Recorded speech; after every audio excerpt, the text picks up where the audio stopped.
జగన్ ప్రభుత్వం ఏర్పాటు చేసిన మెడికల్ కాలేజీలను ప్రస్తుత ప్రభుత్వం ఉద్దేశపూర్వకంగా నిర్వీర్యం చేస్తోందని, వాటి ప్రైవేటీకరణ వెనుక పెద్ద కుంభకోణం దాగి ఉందని మాజీ ఆరోగ్య శాఖ మంత్రి విడుదల రజని ఆరోపించారు.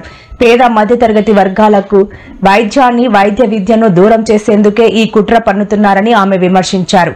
ప్రతి జిల్లాకు ఒక మెడికల్ కాలేజీ, అనుబంధ ఆసుపత్రి ఉండాలన్న గొప్ప లక్ష్యంతో జగన్ ఈ కాలేజీలను ప్రారంభించారని రజని గుర్తు చేశారు. క్యాబినెట్లో పీపీపీ అంటూ, ప్రైవేటైజేషన్ అంటూ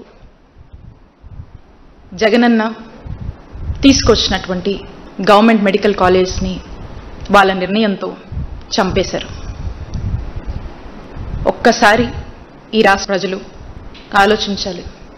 ఈ రాష్ట్రానికి ఒక గవర్నమెంట్ మెడికల్ కాలేజ్ తీసుకురావాలంటే ఎంత కష్టం ఉంటుందని.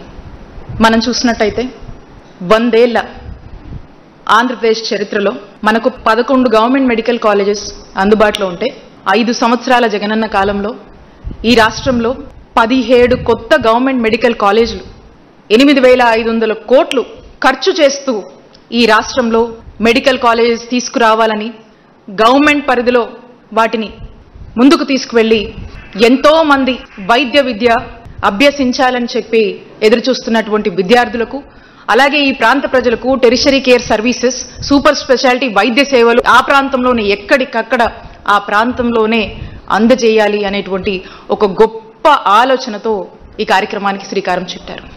మరి ఈ రోజున అన్నిటినీ కూడా చంపేస్తూ చంద్రబాబు నాయుడు గారు తీసుకున్నటువంటి నిర్ణయాన్ని వైఎస్ఆర్ కాంగ్రెస్ పార్టీ వ్యతిరేకిస్తుంది.